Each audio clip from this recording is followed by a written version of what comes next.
ನಮಸ್ಕಾರ ಸ್ನೇಹಿತರೆ, ಎಜುನೆಟಿಸ್ಗೆ ಸ್ವಾಗತ. ನಾನು ಮೃತ್ಯುಂಜಯ್ ಕಬ್ಬೂರ್.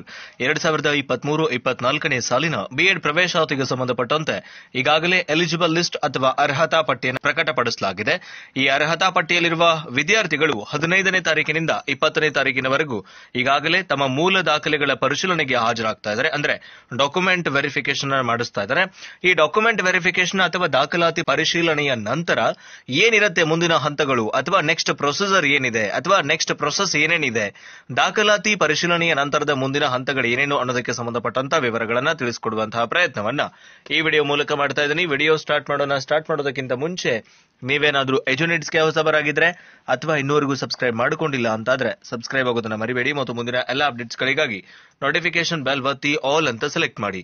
ಆದ್ಮೇಲೆ ಗಮನಿಸ್ತಾ ಇದ್ರಿ, ಇಲ್ಲಿ ಕ್ರಮ ಸಂಖ್ಯೆ 3 ಏನಿದೆ ಅಂದ್ರೆ ಅರ್ಜಿ ಸಲ್ಲಿಸಿದ ಅಭ್ಯರ್ಥಿಗಳ ಎಲ್ಲಾ ಮೂಲ ದಾಖಲೆಗಳ ಪರಿಶೀಲನೆ ಹಾಗೂ ಇಂದೀಕರಿಸುವುದು ರಾಜ್ಯದ ಜಿಲ್ಲಾ ವ್ಯವಸ್ಥಾಪಕ ಕೇಂದ್ರಗಳ ಮೂಲಕ ಅಂತ ಇದೆ. ದಿನಾಂಕ 15/12/2023 ರಿಂದ 20/12/2023 ಅಂತ ಕಾಣಿಸ್ತದೆ. ಅಂದ್ರೆ ಇದು ಡಾಕ್ಯುಮೆಂಟ್ಸ್ ವೆರಿಫಿಕೇಶನ್ ಆಯ್ತು. ಅದಾದ್ಮೇಲೆ ಸೀರಿಯಲ್ ನಂಬರ್ 4 ಇದೆ ನೋಡಿ. ಏನು ಅಂದ್ರೆ ಅಭ್ಯರ್ಥಿಗಳಿಗೆ ಕಾಲೇಜು ಆಪ್ಷನ್ ಎಂಟ್ರಿ ಬದಲಾವಣೆಗೆ ಅವಕಾಶ. ಅಂದ್ರೆ ನೀವು ಇನ್ನಷ್ಟು ಕಾಲೇಜುಗಳನ್ನ ಆಯ್ಕೆ ಮಾಡ್ಕೋತೀರಿ ಅಂತಂದ್ರೆ ಅಥವಾ ಇರುವ ಕಾಲೇಜುಗಳನ್ನ ಡಿಲೀಟ್ ಮಾಡ್ತೀರಿ ಅಂದ್ರೆ, ನೀವು ಅರ್ಜಿ ಸಲ್ಲಿಸುವಾಗ ಕಡಿಮೆ ಕಾಲೇಜುಗಳನ್ನ ಆಯ್ಕೆ ಮಾಡಿಕೊಂಡಿದ್ರೆ ಅಂದ್ರೆ ಮತ್ತಷ್ಟು ಕಾಲೇಜುಗಳನ್ನ ಸೇರ್ಪಡೆ ಮಾಡೋದಕ್ಕೆ ನಿಮಗೆ ಆಪ್ಷನ್ ಎಂಟ್ರಿನ ಅವಕಾಶ ಕೊಡ್ತಾರೆ. ಅದು 21/12/2023 ರಿಂದ 22/12/2023 ತನಕ. ಬಹುಶಃ ಈ ದಿನಾಂಕಗಳಲ್ಲಿ ಬದಲಾವಣೆ ಆಗಬಹುದು. ಬಿಕಾಸ್ 15ರಿಂದ 20ನೇ ತಾರೀಕೇನು ಡಾಕ್ಯುಮೆಂಟ್ಸ್ ವೆರಿಫಿಕೇಶನ್ಗೆ ನಿಗದಿಪಡಿಸಿದ್ದಾರೆ. ಆ ಸಂದರ್ಭದಲ್ಲಿ ಎಲ್ಲಾ ಡಾಕ್ಯುಮೆಂಟ್ಸ್ ಅಂದ್ರೆ ಎಲ್ಲಾ ವಿದ್ಯಾರ್ಥಿಗಳ ಅರ್ಹತಾ ಪಟ್ಟಿಯಲ್ಲಿರುವ ಎಲ್ಲಾ ಅಭ್ಯರ್ಥಿಗಳ ಡಾಕ್ಯುಮೆಂಟ್ಸ್ ವೆರಿಫಿಕೇಶನ್ ಕಂಪ್ಲೀಟ್ ಆಗೋ ಸಾಧ್ಯತೆಗಳು ಸ್ವಲ್ಪ ಕಡಿಮೆ ಇದೆ. ಹಾಗಾಗಿ ಬಹುಶಃ ಅದು ಇನ್ನಷ್ಟು ಎಕ್ಸ್ಟೆಂಡ್ ಆಗಬಹುದು. ಅದಾದ್ಮೇಲೂ ಕೂಡ ಒಂದ್ ವೇಳೆ 1-2-3 ದಿನ ಹೆಚ್ಚಿಗೆ ಆದ್ರೂ ಕೂಡ ಸೆಕೆಂಡ್ ನೆಕ್ಸ್ಟ್ ಸ್ಟೆಪ್ ಏನಿರುತ್ತೆ ಅಂತಂದ್ರೆ ಆಪ್ಷನ್ ಎಂಟ್ರಿ ಇರುತ್ತೆ. ಮತ್ತೆ ನೀವು ಇನ್ನಷ್ಟು ಕಾಲೇಜ್ಗಳನ್ನ ಆಯ್ಕೆ ಮಾಡ್ಕೊಳ್ಳೋದಕ್ಕೆ ನಿಮ್ಗೆ ಅವಕಾಶ ಇರುತ್ತದೆ. ಸೊ ನೀವು ಕಡಿಮೆ ಕಾಲೇಜ್ಗಳನ್ನ ಆಯ್ಕೆ ಮಾಡ್ಕೊಂಡಿದ್ರಿ ಅಂತಂದ್ರೆ ಅಥವಾ ಬೇರೆ ಬೇರೆ ಜಿಲ್ಲೆಗಳಲ್ಲಿನ ಕಾಲೇಜ್ಗಳನ್ನ ಆಯ್ಕೆ ಮಾಡ್ಕೊಳ್ಬೇಕು ಅಂತ ಅನ್ಕೊಳ್ತಾ ಇದ್ರೆ ಅಥವಾ ಪ್ರಯಾರಿಟಿನಲ್ಲಿ ಜಿಲ್ಲಾ ಪ್ರಯಾರಿಟಿನಲ್ಲಿ ಏನಾದ್ರೂ ಬದಲಾವಣೆಗಳನ್ನ ಮಾಡಬೇಕಿತ್ತು ಅಂದ್ರೆ ನೀವು ಈ 21/12/2023 ರಿಂದ 22/12/2023 ಅವಧಿನಲ್ಲಿ ಮಾಡಬಹುದು. ಅದಾದ ನಂತರ ನಿಮ್ಮ ಆಪ್ಷನ್ ಎಂಟ್ರಿ ಆದ ನಂತರ 28ನೇ ತಾರೀಕಿಗೆ ಮೊದಲ ಮೆರಿಟ್ ಲಿಸ್ಟ್ ಅನ್ನ ಬಿಡ್ತಾರೆ. ಮೆರಿಟ್ ಲಿಸ್ಟ್ ಅಲ್ಲ, ಈಗ ಬಿಟ್ಟಿದ್ದು ಅರ್ಹತಾ ಪಟ್ಟಿ ಮಾತ್ರ. ಫಸ್ಟ್ ಮೆರಿಟ್ ಲಿಸ್ಟ್ ಅಥವಾ ಕಾಲೇಜು ಸಹಿತ ಅಥವಾ ಸೀಟು ಹಂಚಿಕೆಯ ಮೊದಲ ಪಟ್ಟಿ ಬಿಡೋದು ಯಾವಾಗ? 28ನೇ ತಾರೀಕು. ಅದರಲ್ಲಿ ಏನೇನಿರುತ್ತೆ ಅಂತಂದ್ರೆ ನಿಮ್ಮ ಹೆಸರು, ನಿಮ್ಮ ವಿಳಾಸ, ನಿಮ್ಮ ಎಲ್ಲಾ ವಿವರಗಳು, ಜೊತೆಗೆ ನಿಮಗೆ ಯಾವ ಕಾಲೇಜ್ ಸಿಕ್ಕಿದೆ ಅನ್ನುವಂತ ವಿವರ ಕೂಡ ಇರುತ್ತೆ.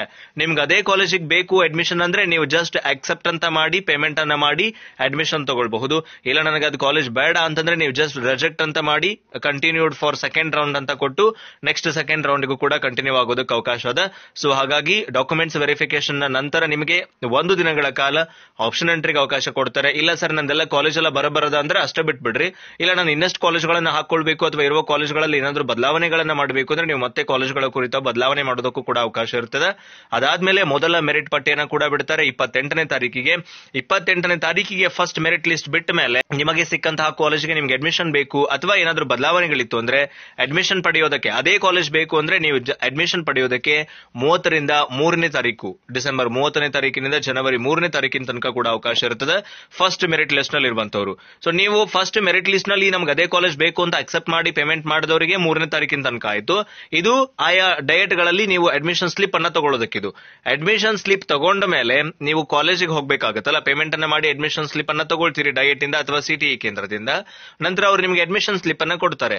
ಆ ಅಡ್ಮಿಷನ್ ಸ್ಲಿಪ್ ಅನ್ನ ತಗೊಂಡು ನೀವು ಕಾಲೇಜಿಗೆ ಅಡ್ಮಿಷನ್ ತಗೊಳ್ಳೋದಕ್ಕೆ ಫೈನಲ್ ಡೇಟ್ ಯಾವಾಗ ಅಂದ್ರೆ ಜನವರಿ 5ನೇ ತಾರೀಕು. 30ನೇ ತಾರೀಕು 28ಕ್ಕೆ ಲಿಸ್ಟ್ ಬಿಡ್ತಾರೆ. 30ರಿಂದ 3ನೇ ತಾರೀಕಿನ ತನಕ ನೀವು ಪೇಮೆಂಟ್ ಅನ್ನ ಮಾಡ್ತೀರಿ. ಅಂದ್ರೆ ಅದೇ ಕಾಲೇಜ್ ಬೇಕು ಅಂದ್ರೆ ಪೇಮೆಂಟ್ ಮಾಡಿ. ಇಲ್ಲ ನಾನು ಬೇರೆ ಕಾಲೇಜ್ ಬೇಕಾಗಿದೆ ಅಂದ್ರೆ ನೀವು ಅದನ್ನ ರಿಜೆಕ್ಟ್ ಮಾಡಿ ಆಪ್ಟೆಡ್ ಫಾರ್ ಸೆಕೆಂಡ್ ರೌಂಡ್ ಅಂತ ಕೊಡಿ. ನೆಕ್ಸ್ಟ್ ನೀವು ಸೆಕೆಂಡ್ ರೌಂಡಿಗೆ ಮೂವ್ ಆಗ್ತೀರಿ. ಅದೇ ಕಾಲೇಜ್ ಬೇಕು ಅಂತ ಚೂಸ್ ಮಾಡ್ಕೊಂಡವರು ಆಮೇಲೆ 5ನೇ ತಾರೀಕಿನ ಒಳಗಾಗಿ ನೀವು ಯಾವ ಕಾಲೇಜ್ ಸಿಕ್ಕಿದೆ ಆ ಕಾಲೇಜ್ ಹೋಗಿ ಅಡ್ಮಿಷನ್ ಅನ್ನ ತಗೊಳ್ಬೇಕು. ಸೊ ಇದು ಮೊದಲ ಮೆರಿಟ್ ಲಿಸ್ಟ್ ಗೆ ಸಂಬಂಧಪಟ್ಟಂತೆ. ಅದಾದ್ಮೇಲೆ ಏನ್ ಮಾಡ್ತಾರೆ, ಫಸ್ಟ್ ಮೆರಿಟ್ ಲಿಸ್ಟ್ ನಲ್ಲಿ ಎಷ್ಟು ಸೀಟ್ಗಳು ಉಳ್ಕೊಂಡಿದೆ ಅನ್ನೋದನ್ನ ನೋಡಿಕೊಂಡು ಸೆಕೆಂಡ್ ರೌಂಡ್ ಗೆ ನಿಮಗೆ ಆಪ್ಷನ್ ಎಂಟ್ರಿ ಮಾಡೋದಕ್ಕೆ ಕೊಡ್ತಾರೆ. ಸೀಟ್ ಮ್ಯಾಟ್ರಿಕ್ಸ್ ಅನ್ನ ಬಿಡ್ತಾರೆ. ಆಮೇಲೆ ಆಪ್ಷನ್ ಎಂಟ್ರಿ ಮಾಡಬೇಕು. ಆಮೇಲೆ ಮತ್ತೆ ಸೆಕೆಂಡ್ ಮೆರಿಟ್ ಲಿಸ್ಟ್ ಅನ್ನ ಕೂಡ ಬಿಡ್ತಾರೆ. ಅದು 11ನೇ ತಾರೀಕಿಗೆ ಬರ್ತದೆ, ಜನವರಿ 11ನೇ ತಾರೀಕಿಗೆ. ಅದಾದ್ಮೇಲೆ ಇದು ಸೇಮ್ ಪ್ರೊಸೆಸ್ ಕಂಟಿನ್ಯೂ ಆಗ್ತಾ ಹೋಗ್ತದೆ. ಹಾಗಾಗಿ ಈಗ ವೆರಿಫಿಕೇಶನ್ ಮುಗಿದ ನಂತರ ಆಪ್ಷನ್ ಎಂಟ್ರಿ ಐತಿ. ಆಮೇಲೆ ನಿಮ್ದು ಮೆರಿಟ್ ಲಿಸ್ಟ್ ಅನ್ನ ಪ್ರಕಟಪಡಿಸ್ತಾರೆ. ಆಮೇಲೆ ನೀವು ಅಡ್ಮಿಷನ್ ಪಡೆಯೋದಕ್ಕೂ ಕೂಡ SCAC ಈಗಾಗಲೇ ತನ್ನ ಬದಲಾವಣೆಯಾದಂತಹ ಅಥವಾ ಈ ರಿವೈಸ್ಡ್ ಆದಂತಹ ಒಂದು ಟೈಮ್ ಟೇಬಲ್ ನಲ್ಲಿ ತಿಳಿಸಿರುವಂತದನ್ನ ಕೂಡ ನಾವಿಲ್ಲಿ ಗಮನಿಸ್ತಾ ಇದ್ವಿ. ಸೊ ಇದು ನಿಮ್ಮ ಮುಂದಿನ ಹಂತಗಳ ಕುರಿತಾದಂತಹ ವಿವರಣೆಯಾಗಿತ್ತು. ಮತ್ತೊಂದ್ಸಲ ಈ ಒಂದು ರಿವೈಸ್ಡ್ ಟೈಮ್ ಟೇಬಲ್ ಅನ್ನ ನೋಡಿಕೊಂಡು ನಿಮ್ಮ ಪ್ರೊಸೆಸ್ ಅನ್ನ ನೀವು ಕಂಟಿನ್ಯೂ ಮಾಡಬಹುದು ಅಂತ ಹೇಳ್ತಾ ವಿಡಿಯೋ ಉಪಯೋಗಕಾರಿಯಾಗಿದೆ ಅಂತ ಭಾವಿಸಿಕೊಂಡು ವಿಡಿಯೋನ ಎಂಡ್ ಅಪ್ ಮಾಡ್ತಾ ಇದ್ದೀನಿ. ಮತ್ತೊಂದು ಪ್ರಮುಖ ಮಾಹಿತಿಯೊಂದಿಗೆ ನಿಮ್ಮನ್ನ ಭೇಟಿ ಮಾಡ್ತೀನಿ. Thank you. Have a good time.